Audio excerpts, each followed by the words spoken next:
Gedang-gedang. Oh, udah nih. Udah tuh, mulai. Moderatornya siapa?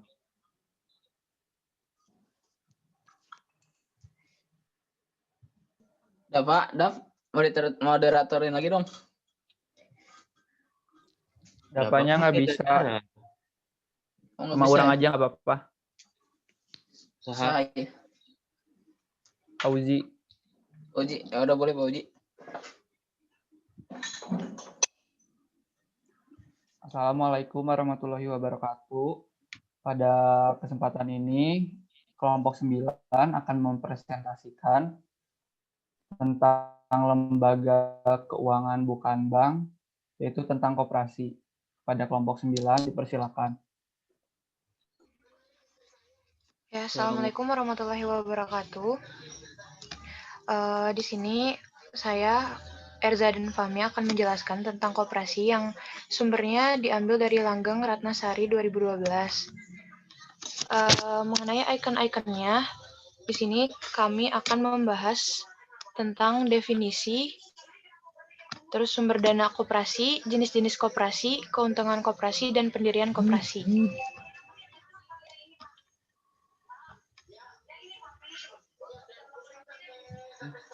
Berbicara tentang definisi,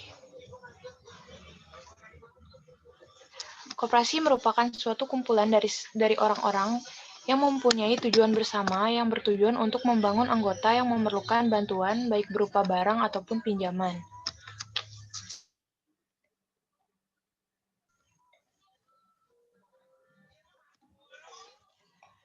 Sumber-sumber dana koperasi ini dibagi menjadi dua. Yang pertama itu ada dari para anggota koperasi. Dari para anggota koperasi ini dibagi menjadi tiga lagi. Yang pertama yaitu ada iuran wajib. Iuran wajib yaitu setoran dalam bentuk uang tunai yang wajib dibayarkan oleh setiap anggota kepada koperasi ketika menjadi anggota. Sedangkan iuran pokok juga merupakan setoran dalam bentuk uang tunai yang diwajibkan dibayarkan oleh setiap anggota kepada koperasi ketika menjadi anggota. Nah, yang membedakan antara iuran wajib dan iuran pokok itu, kalau misalnya iuran wajib, dananya itu boleh diambil kalau masih jadi anggota. Sedangkan kalau iuran pokok itu tidak bisa diambil kalau masih jadi anggota. Nah, yang terakhir yaitu ada iuran sukarela, yaitu setoran yang besarnya tidak ditentukan tetapi tergantung kepada kemampuan anggotanya. Selanjutnya dari para luar anggota koperasi akan dijelaskan oleh Erza.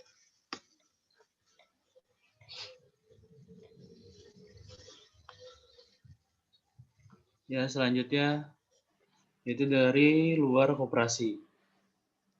Di sini ada 3, yaitu yang pertama ada dari badan pemerintah, dari perbankan, dan dari lembaga swasta lainnya. Contohnya yaitu seorang anggota yang sering meminjam dana atau membeli barang dari koperasi akan memperoleh keuntungan yang lebih tinggi dibandingkan dengan anggota yang kurang aktif dalam meminjam dana atau membeli barang dari koperasi. Selanjutnya ada jenis-jenis koperasi. Yang pertama, koperasi produksi. Sebuah koperasi yang memiliki tujuan untuk membantu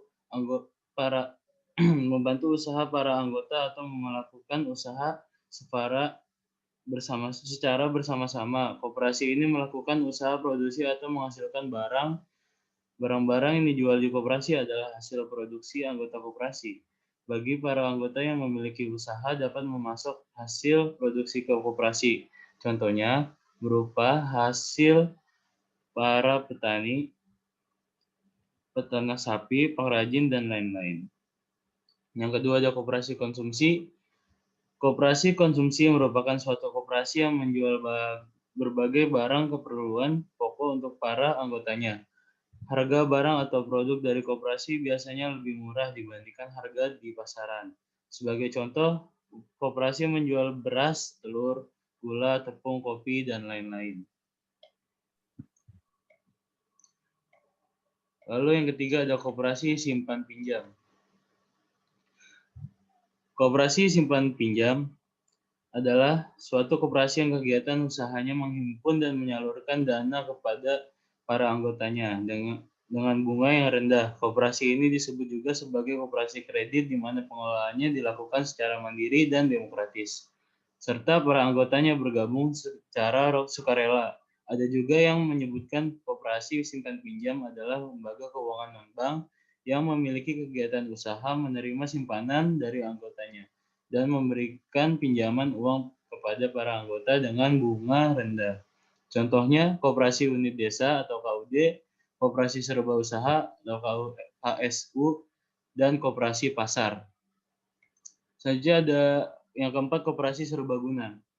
Koperasi serbaguna adalah koperasi yang kegiatannya usahanya di berbagai segi ekonomi, seperti bidang produksi, konsumsi, perkreditan, dan jasa beranggotakan orang-orang atau badan hukum koperasi dengan melandaskan kegiatannya berdasarkan prinsip koperasi sekaligus sebagai gerakan ekonomi rakyat yang berdasarkan asas kekeluargaan. Koperasi bertujuan untuk menyejahterakan anggotanya. Contohnya yaitu koperasi unit desa atau KUD.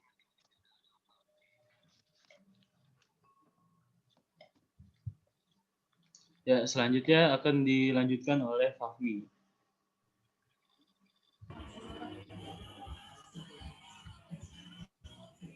Next, ya.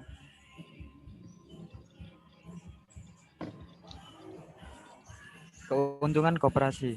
1. Koperasi memunculkan insentif untuk bekerja. Setiap anggota memiliki kepentingan dan keuntungan bersama dalam koperasi, sehingga mereka lebih tertarik dengan kinerjanya. Mereka dapat meningkatkan motivasi staf dan produktivitas tenaga kerja. Yang kedua, manfaat bersama. Manfaat bersama, koperasi dijalankan berdasarkan prinsip-prinsip yang bertanggung jawab secara sosial, yang mengarah pada keuntungan untuk semua anggota, tidak hanya untuk pemilik seperti dalam perusahaan. Dengan demikian, koperasi menciptakan keuntungan sosial yang dapat dinikmati oleh masyarakat luas. Next.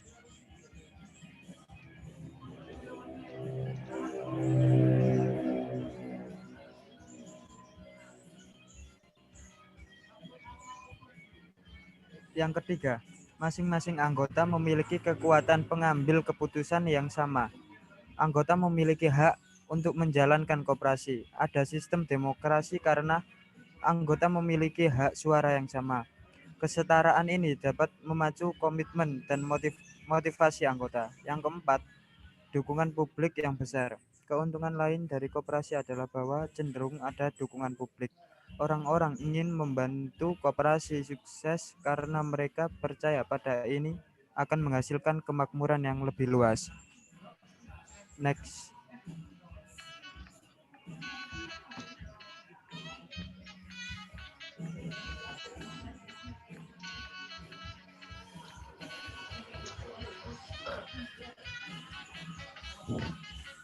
Pendiri koperasi. Pendiri koperasi cukup dengan minimal 20 orang yang membuat keputusan dengan akte komisaris.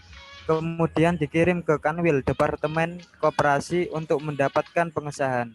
Dalam kegiatan peminjaman koperasi, simpan pinjam mengutamakan pemberian pinjaman kepada para anggotanya dengan bunga yang relatif murah, sekitar 12% per tahun.